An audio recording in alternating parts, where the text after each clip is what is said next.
2024 रे बीजेपी सरकार को आसीबो 5 वर्ष रे विकास कौन देखिबो ओडिशा 25 वर्ष रे जा होई नाही ताहा 10 गुणा काम करिबो बीजेपी गोटे वर्ष रे 7 लाख युवकों को नियुक्ति दिया जिवो धामरा हेबो इंडस्ट्रियल हब गढ़ी उठिबो शह शह प्लांट स्थानीय लोकों सहित नियुक्ति पाइबे भारतर लोके 15 वर्ष रे एमाने धामरा रे गोटे छुंची कारखाना आनी पारले नाही जेउ दिन चाषीर विकास हेबो से दिन आमे विकास कहिबा ए सरकार रो कोटी कोटी लोक दादन खटिबा को विदेश जाउछंती सेठी विकास कौन विनाश होइछि एमिति राज्य सरकार को टार्गेट करी भद्रक जिला चांदवाल निर्वाचन मंडली जलेश्वरपुर ठारे एक मेगा मिश्रण पर्व रे जोग देई एमिति कहिसंती बीजेपी राज्य सभापति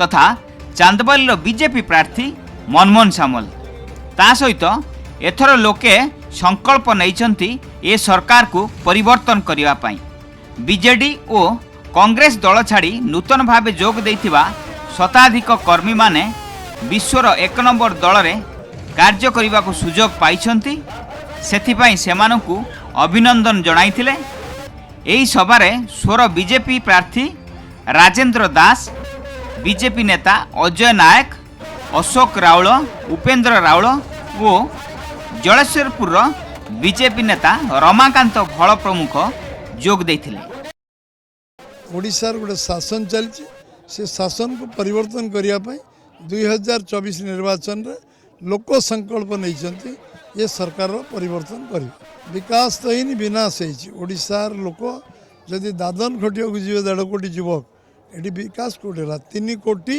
26 लाख लोक जो 5 किलो चाउल ओडिशार नेबे 4 कोटी लोक भितर ताले विकास कौन है विनाश है जी आम पाखे पर्यटन शिल्प विकास हवा कथा हो पारानी जलसेचन व्यवस्था हो पारानी आम कहीचु निर्वाचन इस्तार प्रकाश पाइब आम 3100 टका क्विंटाल धान आम दबू केंद्र सरकार जो दाम हो 1000 टका पाखापाखि अधिका दर धान किणु कृषि भित्तिक शिल्प करूँ शीतल भंडार करूँ एवं जलसेचन व्यवस्था 70% ओडिशार अच्छी ताकू बढ़ेबू आ विकास हम से दिन जो दिन चाषीर विकास मु कहूँ बीजेपी गोटे थर सरकार को 2024 आसो 5 वर्ष भितर विकास कौन लोक देखिए ओडिशा जिते काम 25 वर्ष रही तार 10 गुणा काम बीजेपी कर विकास लोक 7 लाख युवक गोटे वर्ष भितर सरकारी चाकरी आम दौर भैकेंट पोस्ट 1.5 कोटी लोक दादन अच्छा ये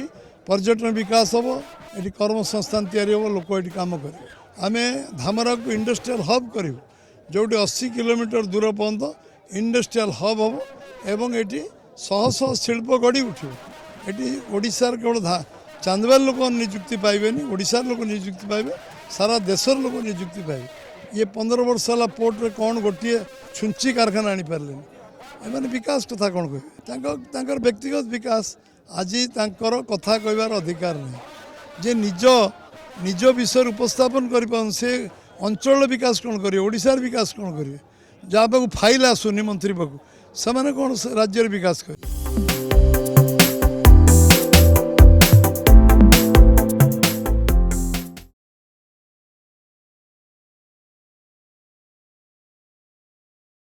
दुई 2024 रे बीजेपी सरकार को आसीबो 5 वर्ष रे विकास कौन देखिबो ओडिशा 25 वर्ष रे जा होई नाही ताहा 10 गुणा काम करिबो बीजेपी गोटे वर्ष रे 7 लाख युवकों को नियुक्ति दिया जिवो धामरा हेबो इंडस्ट्रियल हब गढ़ी उठिबो शह शह प्लांट स्थानीय लोकों सहित नियुक्ति पाइबे भारतर लोके 15 वर्ष रे एमाने धामरा रे गोटे छुंची कारखाना आनी पारले नाही जेउ दिन चाषीर विकास हेबो से दिन आमे विकास कहिबा ए सरकार रो कोटी कोटी लोक दादन खटिबा को विदेश जाउछंती सेठी विकास कौन विनाश होइछि एमिति राज्य सरकार को टार्गेट करी भद्रक जिला चांदवाल निर्वाचन मंडली जलेश्वरपुर ठारे एक मेगा मिश्रण पर्व रे जोग देई एमिति कहिसंती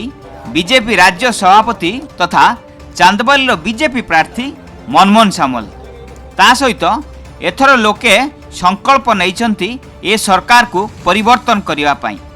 ବିଜେଡି ଓ କଂଗ୍ରେସ ଦଳ ଛାଡ଼ି ନୂତନ ଭାବେ ଯୋଗ ଦେଇଥିବା ଶତାଧିକ କର୍ମୀମାନେ ବିଶ୍ୱର 1 ନମ୍ବର ଦଳରେ କାର୍ଯ୍ୟ କରିବାକୁ ସୁଯୋଗ ପାଇଛନ୍ତି। ସେଥିପାଇଁ ସେମାନଙ୍କୁ ଅଭିନନ୍ଦନ ଜଣାଇଥିଲେ।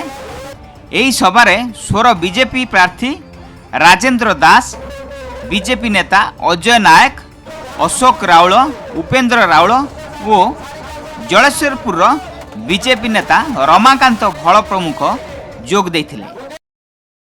ଓଡ଼ିଶାର ଗୋଟେ ଶାସନ ଚାଲିଛି, ସେ ଶାସନକୁ ପରିବର୍ତ୍ତନ କରିବା ପାଇଁ 2024 ନିର୍ବାଚନରେ ଲୋକ ସଂକଳ୍ପ ନେଇଛନ୍ତି ଏ ସରକାରର ପରିବର୍ତ୍ତନ କରିବ।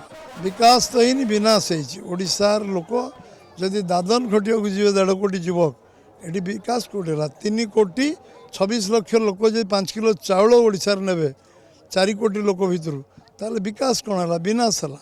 ଯେତିକି ଆମ ପାଖରେ ପର୍ଯ୍ୟଟନ ଶିଳ୍ପର ବିକାଶ ହେବା କଥା ହେଇପାରିଲାନି, ଜଳସେଚନ ବ୍ୟବସ୍ଥା ହେଇପାରିଲାନି। ଆମେ କହିଛୁ ଏଥର ନିର୍ବାଚନ ଇସ୍ତାହାର ପ୍ରକାଶ ପାଇବ। ଆମର 3100 ଟଙ୍କା କ୍ୱିଣ୍ଟାଲ ଧାନ ଆମେ ଦେବୁ। କେନ୍ଦ୍ର ସରକାରଙ୍କର ଯେଉଁ ଦାମ ଅଛି ତାଠୁ 1000 ଟଙ୍କା ପାଖାପାଖି ଅଧିକା ଦରରେ ଧାନ କିଣିବୁ।